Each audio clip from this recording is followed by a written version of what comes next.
Como decíamos, le vamos a dar la bienvenida al doctor Juan Seda, que se incorpora con calor.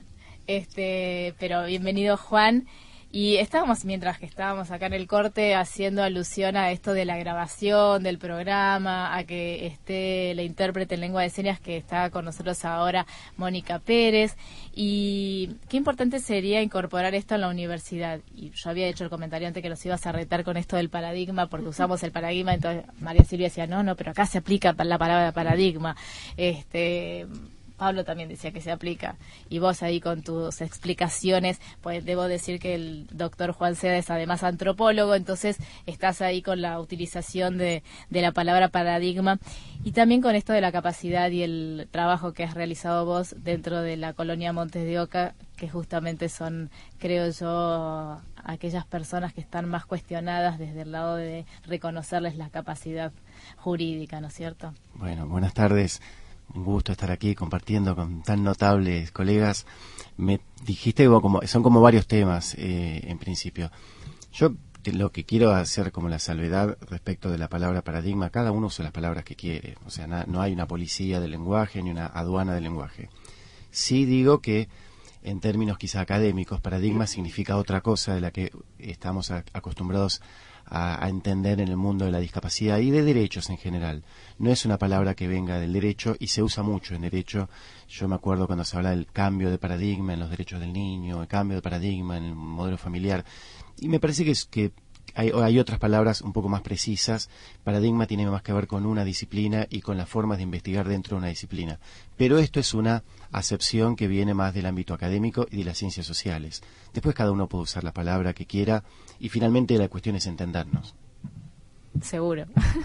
Pero bueno, ya está. Todos sigan usando la palabra paradigma. Juan no dice nada.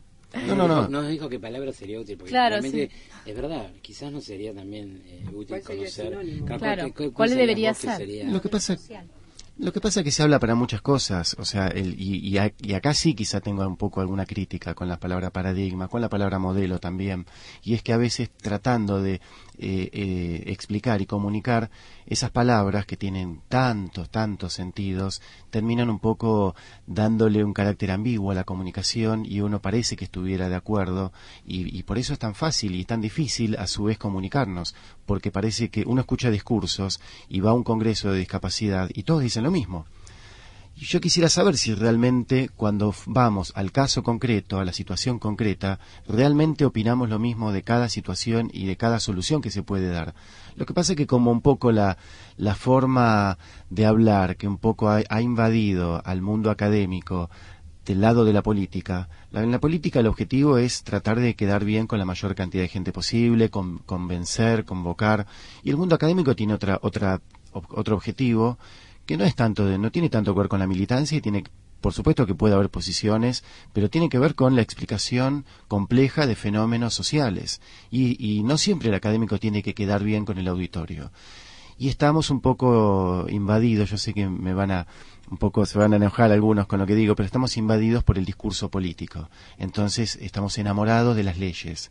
Y la verdad es que no podemos enamorarnos de las leyes. Las leyes son instrumentos, son herramientas, pueden ser mejores o peores, pero no pueden ser el objeto de culto. Ni siquiera la Convención sobre los Derechos de las Personas con Discapacidad. Ninguna ley puede ser objeto de culto. No me van a decir que cada uno acá no piensa libremente. Mire, tenemos la oposición a la Convención, más o menos. No, yo no digo oposición. Como objeto de culto, ¿no? Dice que es obviamente ninguna ley, o sea, los tratados internacionales tienen formas, en realidad, más que de ley, de contrato, porque en realidad son contratos entre países. Si uno lo pensara, diría son acuerdos de voluntades cuyas voluntades son expresadas por los países. Entonces, de alguna manera, si podemos hablar de contrato, de acuerdo entre países para poner una modalidad de abordaje de un tema desde un lugar o desde otro. Capaz que está muy bien el tema de lo que él plantea con respecto al tema paradigma, pero la verdad que yo creo que es interesante y además creo que es un discurso político. Creo que como decían, la salud es una decisión política. Creo que la discapacidad y en general todas las cosas que pasan entre estados y en la vida cotidiana es una decisión política.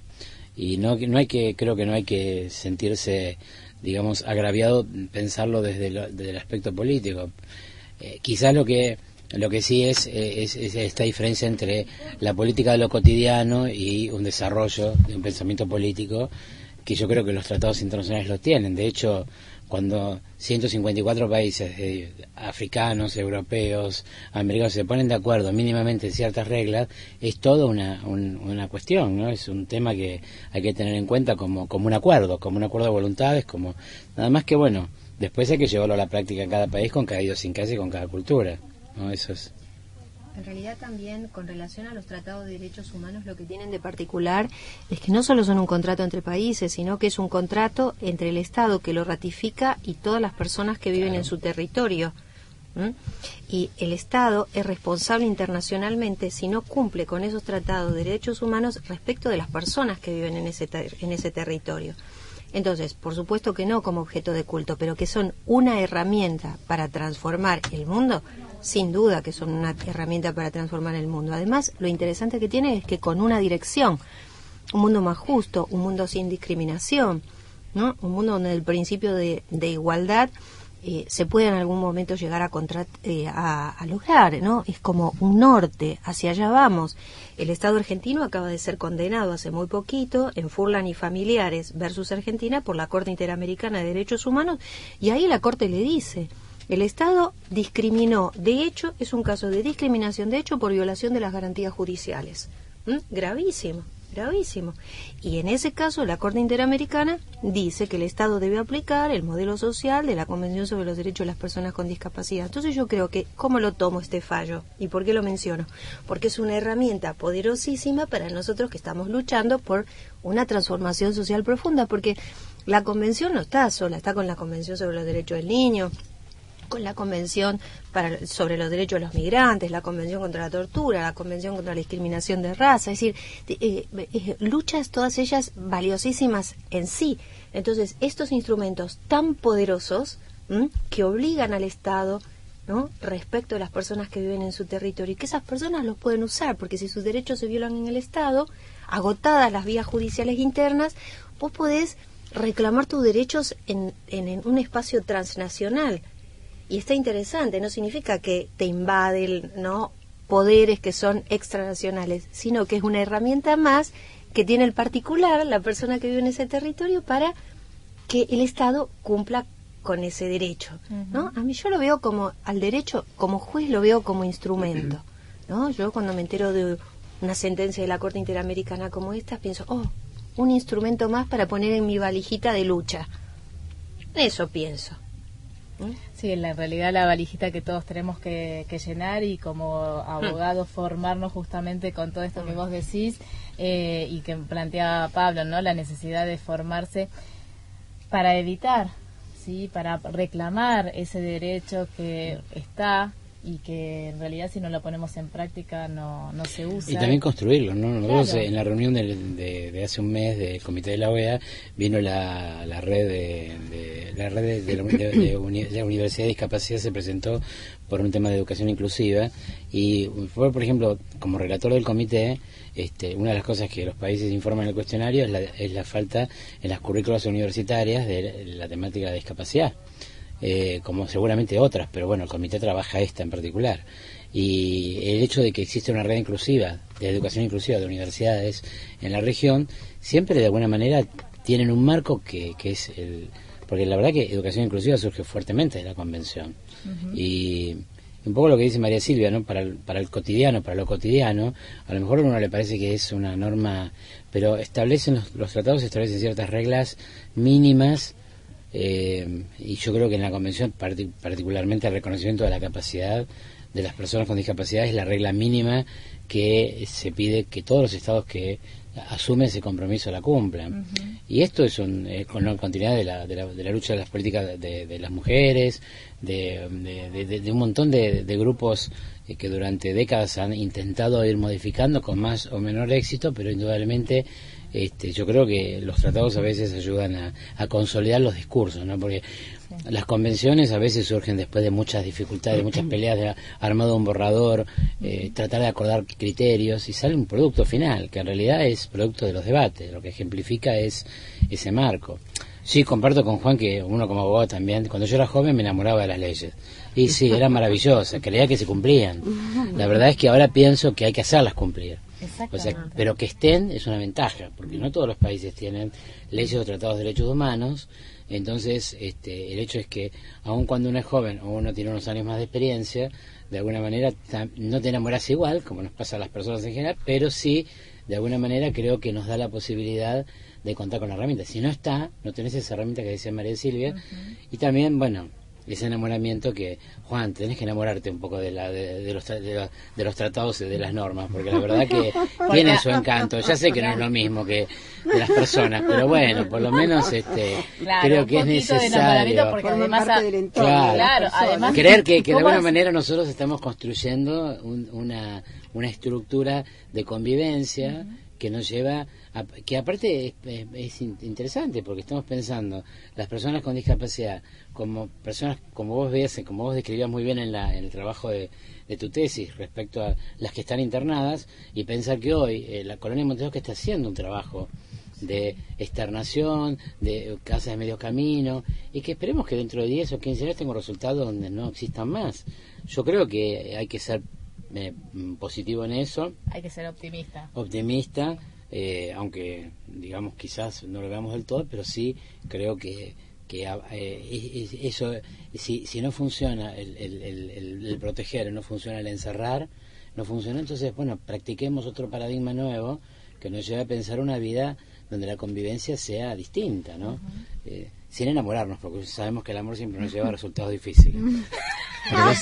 No siempre son buenos, ¿no? Ahí tenemos un ejemplo de la utilización de palabra paradigma. Lo que tenemos que practicar es una solución distinta, dar una respuesta distinta. Pero eso no es tan fácil. Yo también veo muchos enamorados de la ley de salud mental, la nueva ley de salud mental que cambió el paradigma. No cambió ningún paradigma, es una ley que está más acorde al clima de época nacional e internacional, donde las soluciones de internación y encierro ya dejan de ser, de formar parte del menú de alternativas válidas, razonables. Entonces, el problema es que la ley prohíbe la creación de nuevos centros de internación. Una buena medida, no es un cambio de paradigma, es una buena medida, razonable, coherente con el clima de época mundial. Ahora bien, el problema de las personas con discapacidad mental e intelectual no está solucionado en el mundo, porque las familias no quieren vivir con estas personas en sus casas, no quieren vivir. No están disponibles. Pasa con los ancianos también, son escasos. Justo te iba a decir el tema de la convención que se está trabajando de las personas adultas. O sea, hoy la gente, pero incluso es curioso, porque por ejemplo el sistema de salud, lo que se vende como moderno es la internación, el trabajo en el domicilio. Sin embargo, la mayor parte de las organizaciones del sistema de salud hoy quieren internar. Porque bueno, el mercado está ahí, no en el domicilio. No es solo en el domicilio. El tema, ¿sabes lo que falta? La comunidad. Es decir, la red comunitaria falta. Claro. Porque las familias se sienten solas y agobiadas. Ese es el problema que tienen. Si hubiera una red comunitaria organizada, si concientizáramos, si sensibilizáramos, si la persona fuera incluida en lo social, si hubiera todos esos espacios, por ejemplo, de la ley de salud mental que mencionaba Pablo. Y las garantías que trae la convención también, porque los estados tienen que acompañar. En eso comparto lo que dice Juan. Entonces, uno tiene cierta decepción porque se sentiría muy diferente, acompañada. Desde otro lugar, no desde el lugar de la carga. La familia está sola. Esto es lo que hay que trabajar mucho. Sí, ¿no? yo igual soy bastante, como saben, que no soy ni funcionario, ni juez, así que tenga una posición como libre pensador. Y eso a veces me ubica en situaciones un poco más de antipático, pero bueno, como somos amigos, y Pablo me ha enseñado tanto y es un referente, así que él me perdona muchas cosas, lo mismo Silvia. Pero yo no solo que no soy optimista, tampoco soy pesimista, pero no tengo ningún tipo de valoración respecto de la solución que venga de la ley. No le tengo ninguna confianza a la ley de salud mental. Primero porque creo que está mal redactada, con muchas declaraciones, con mucha retórica y con pocas soluciones concretas. Esa de la no creación de nuevas instituciones me parece un paso adelante, un buen avance. Lo mismo en los equipos interdisciplinarios. Pero yo desconfío, que esa creo que quizá la palabra, ¿no? Ni pesimismo ni optimismo, desconfianza del aparato estatal, que quizá lo digo de otra manera, pero en realidad coincido con lo que un poco planteaba Silvia. Tengo desconfianza de lo siguiente, no es un tema solamente de, coincido que es verdad, falta de recursos, pero no es solamente falta de recursos. Hay una película muy linda de Lars von Trier que se llama Los Idiotas. Sí, genial. Donde está hablando de un país nórdico, de los países con la socialdemocracia, con un sistema de salud impresionante, y en toda la película, que les recomiendo a todos y a todos los alumnos, porque tenemos un curso, así como Pablo tiene el curso y participo con mucho gusto en el posgrado, también en el grado, en la Facultad de Derecho también tenemos un curso sobre discapacidad y derechos. Yo les recomiendo a todos los alumnos que vean esa película, y a toda la gente, a todos los amigos que tengo, porque ahí se ve el asco, el desprecio que le tenemos, que le tiene la sociedad al distinto. Esa película trata, se la relato muy brevemente, de un grupo de actores, podríamos hacer, de performance, de performancers, no sé cómo se diría, hacen lo que en la década del 60 llamaba una performance en la calle, mostrándose como un grupo de tontos, de idiotas, de discapacitados mentales, lo que antes llamábamos retrasados mentales, y se muestran como retrasados, babeándose, arrastrándose, para ver las caras, para observar las caras del resto de la sociedad. Y se encuentran, de alguna manera se están haciendo una especie de crítica social, pero de alguna manera también se están burlando de esa sociedad que se dice inclusiva, se dice democrática, se dice socialista de alguna manera, pero al momento de estar al lado, de tocar al discapacitado, les da asco. Y yo temo que ese discurso políticamente correcto, tan lindo, tan presente en la convención y tan presente en la ley de salud mental, quizá a veces no atraviesa, o sea, nos conformemos con eso y no atraviese esa dificultad cultural que tenemos de ver al otro, y de ver al otro radicalmente distinto, al tipo que nos da asco. Y lo que dijo Pablo lo suscribo absolutamente. Lo mismo nos está pasando con nuestros abuelos. Y yo te digo que a punto, esa película es muy buena también, pero digamos, cuando la Convención en el artículo 8 habla de toma de conciencia, no habla de los estereotipos y las prácticas negativas y todo esto, de alguna manera también está apuntando a eso. Yo insisto, yo creo que siempre le decía a María Silva que más que el artículo 12, que igual es central, porque es central, creo que al menos en nuestra región latinoamericana hay que trabajar con los estereotipos, porque esto que describe Juan, que lo describe en los países nórdicos, que acá el modelo, parece que Suecia es el modelo maravilloso, y que en realidad nuestra cultura es distinta, pero no porque sea menor o es distinta. Y yo creo que acá también aparece esto. En el norte, nosotros cuando viajamos con el programa, nos decían, acá en el norte de nuestro país, que cuando los chicos subían, chicos con discapacidad mental o intelectual subían a los colectivos, la gente se apartaba.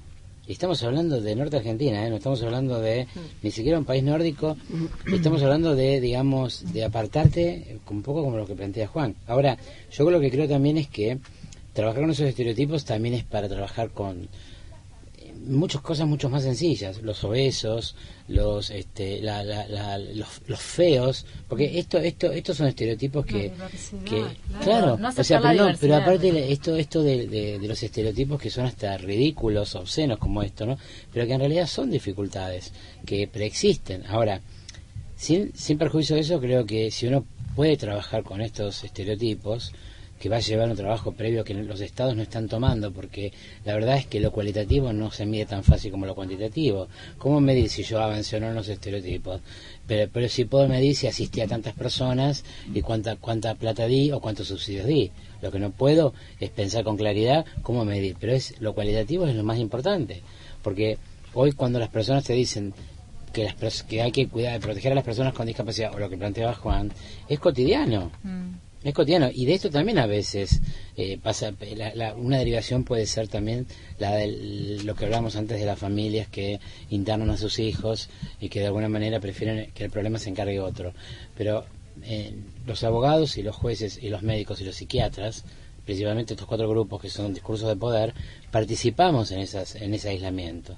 Es la mirada de Foucault, ¿no? Es decir, el encierro y el aislamiento. Claro. Yo creo, en esa parte comparto con Juan que hay que trabajar primero con esos estereotipos, pero sí también tener en cuenta cuál es el horizonte, a dónde queremos ir, porque la convención también nos dice, bueno, tenemos que pensar en que lo que las personas con discapacidad desean desde el punto de vista que es lo que plantearon en la convención, es el reconocimiento de su capacidad y de no solo su capacidad de ejercicio de los derechos, sino también esto que dice Juan, su incorporación social, ¿no? Yo a veces pienso que estas figuras de talleres desprotegidos, la institucionalización de la discapacidad intelectual o mental, de la palabra con todas las letras que plantea el asco, que planteaba Juan, tiene que ver a veces con la dificultad para que la convención sea vista con cierta sensación, como planteaba, de desconfianza, ¿no? Porque es cierto, la ley de salud mental no elimina la dificultad que tienen las personas con discapacidad intelectual y mental, y son de todo el colectivo de discapacidad, a veces el menos visible, pero el más aislado, porque nadie quiere relacionarse con la locura. Y esto es algo que de alguna manera también creo que hay que tener en cuenta. Pero yo creo que sí hay que pensar, bueno, después que trabajemos en esto o al mismo tiempo, a dónde queremos llegar, cuál es ese horizonte. Sí. Porque si no, nos mantenemos en una situación que parece que nos mordiera la cola todo el tiempo y no pudiéramos salir. Tenemos que salir de ese círculo vicioso. Exactamente, salir del círculo vicioso. Sí, el tema del asco. El tema del asco que planteaba recién Juan, que a mí me parece que para abordar el tema de los estereotipos y del desplazamiento de la discriminación en estas cuestiones sobre lo diverso, el asco por lo diverso, estaba recordando que en muchas universidades, nosotros creo que no lo hemos incorporado todavía, se estudian las relaciones entre las emociones y el derecho. Entonces, porque el asco te puede proveer conocimiento, el enojo te produce conocimiento, claro, el amor, el odio. Entonces se trabajan, ¿no?, las pasiones, passions o emociones, y derecho y las relaciones.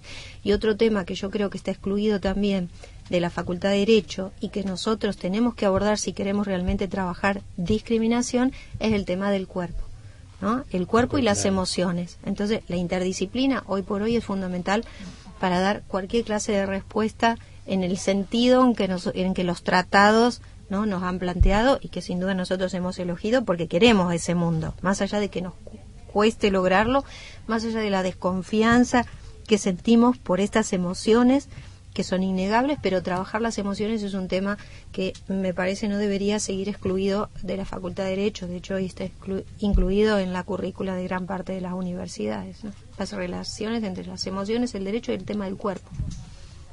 Juan, ¿estás trabajando en algo respecto al tema de programa universidad y discapacidad? Así que creo que algo te vas a tener que amigar con la convención, porque de hecho hay que formar a todos justamente para generar la autonomía, pues si no, digamos, uno de los planteos que tiene la convención, que es la de la autonomía, se logra también a través del conocimiento, y la universidad es una de esas etapas por las cuales algunas personas pasamos. Sí, quiero aclarar que no estoy enemistado.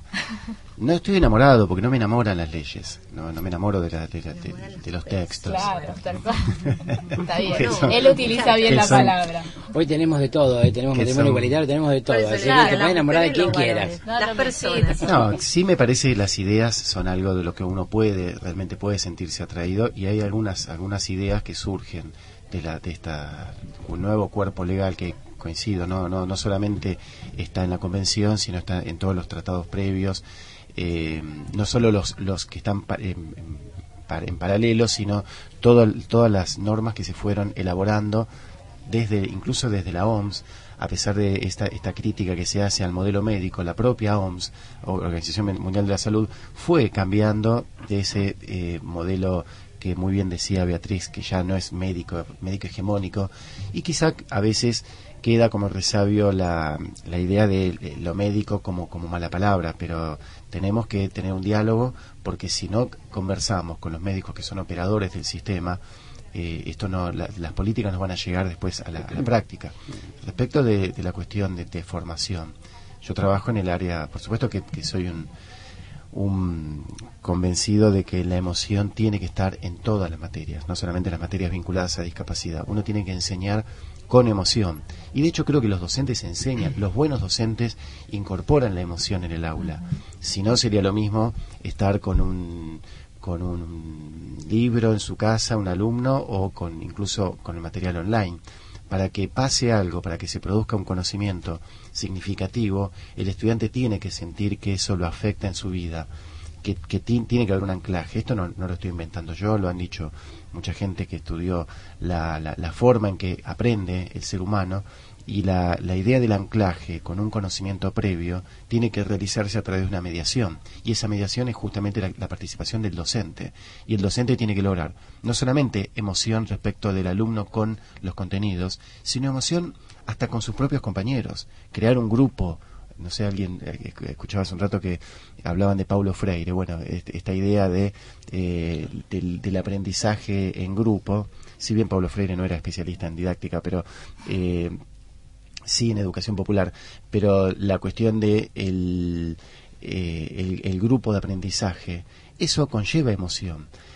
Ahora, las universidades son grandes. Imagínense, la Facultad de Derecho tiene más de 25.000 estudiantes, tiene más de 600 profesores regulares, 3.000 auxiliares docentes.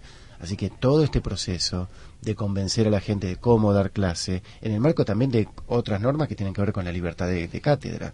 Entonces uno no es que puede decirle, usted tiene que dar este curso, o tiene que estudiar dar de esta manera. Es un proceso lento que tiene que ver con la formación docente, con la incorporación de tecnología o de nuevas formas o de nuevas dinámicas en el aula. Y esto lleva mucho tiempo, tarda. Por eso es que soy un poco optimista, pero también desconfío aún de la propia universidad, institución a la que represento un poco, o que vengo de la universidad, porque también nos chocamos con lo que los alumnos quieren, y el alumno muchas veces quiere herramientas muy concretas para salir al mercado laboral ya. Por eso, cuando uno va a un tema, a una reunión de discapacidad, somos los de siempre. Ahora, si eso uno lo transforma y lo pone derecho a la salud, ahí se llena, porque aparentemente eso daría lugar a un nicho laboral donde uno va a poder, el abogado va a poder trabajar.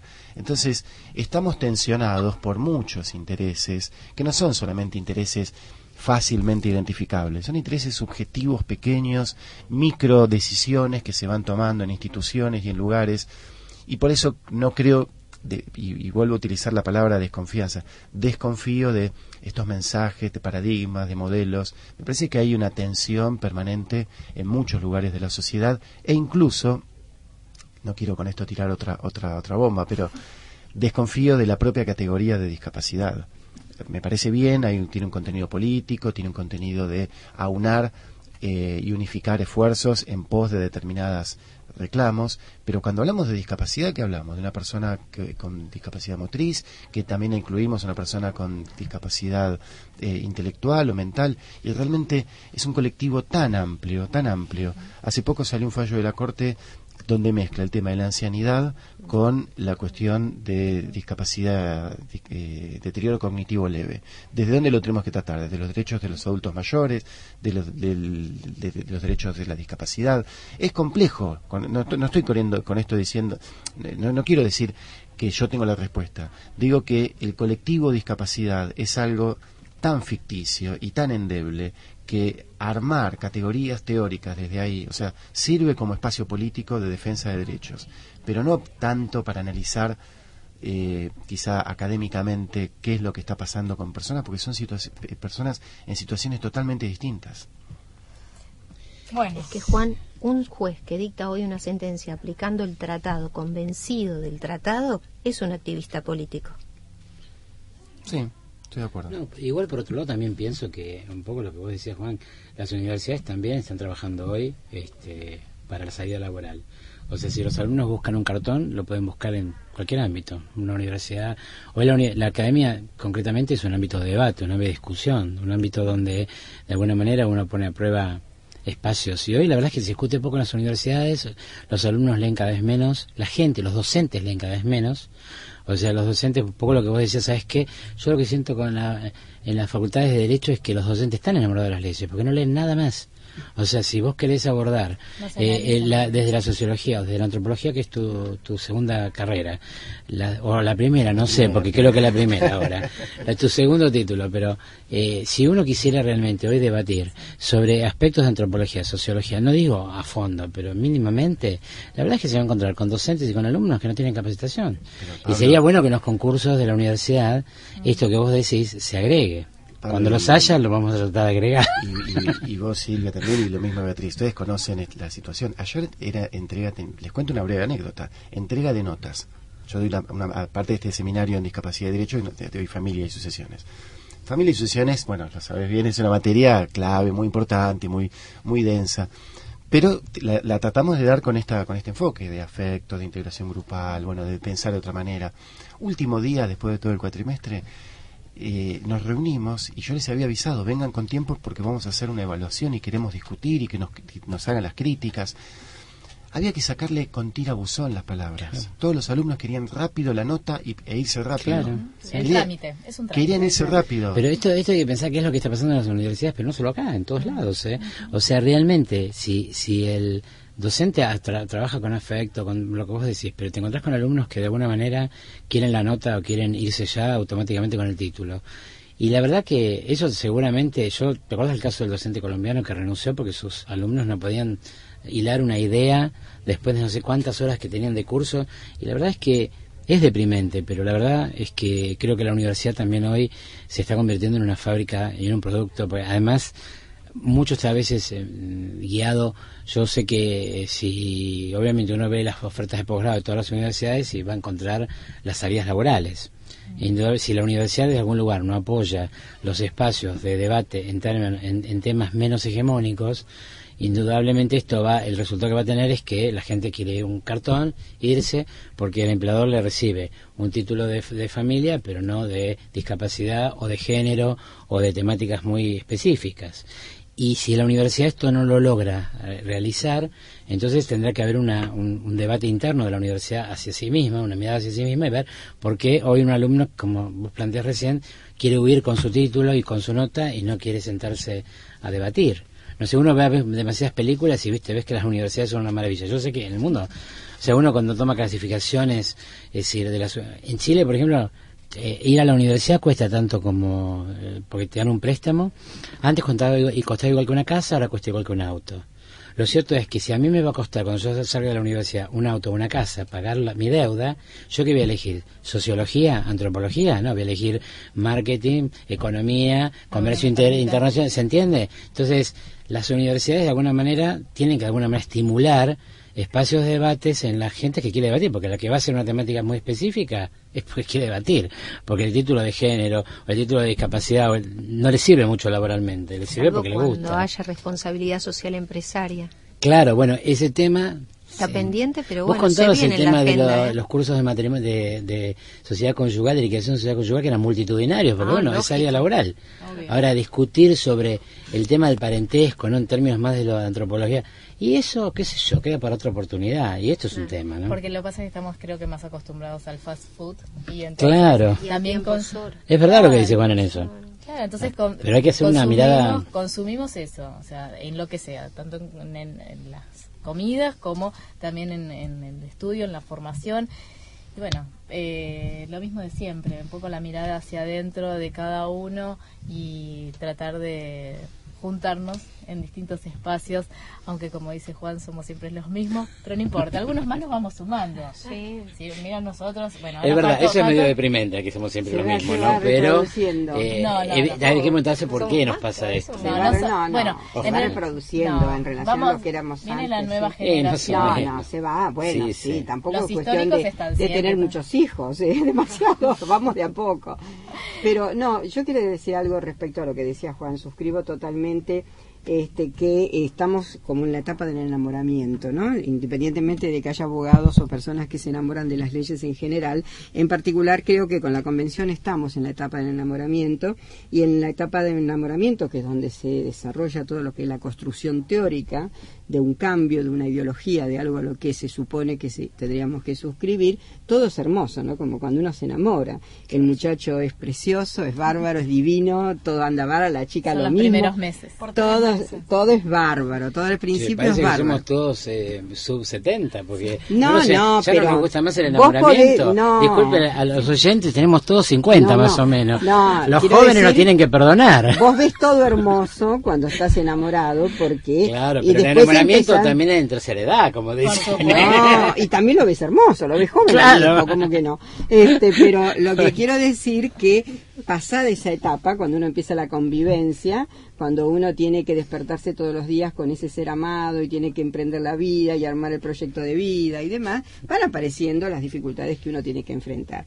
A mí me parece que en este tema de la convención sí estamos en la etapa de construcción teórica. La construcción teórica forzosamente es una etapa de enamoramiento, pero creo que si suscribimos a los principios de la convención, lo que tenemos que rápidamente, aquellos que nos sentimos involucrados en la temática de la discapacidad, ponernos a construir los recursos de alternativa, porque si no va a quedar como una moda pasajera y va a seguir existiendo todo aquello que en este momento estamos denigrando, nos está pareciendo inadecuado o que habría que cambiar. Entonces, sigamos construyendo, haciendo la construcción teórica, pero empecemos a trabajar en los recursos de alternativa, porque si no, esto se va a quedar como una nube que pasa. Vamos a hacer un pequeño corte y estemos de acuerdo todos en esto de construir para futuro, y así brindamos. Sí, porque me están haciendo todos señas acá de que se quieren ir. Ya comieron, ahora queremos quieren brindar. Claro, Nos prometieron champán y no nos dijeron, no sacaron nada. Nada, por ahora solamente las cosas de Navidad nada más. Ayer ya comimos bastante. Claro, ahora vamos a hacer el brindis, entonces vamos a un corte y volvemos enseguida.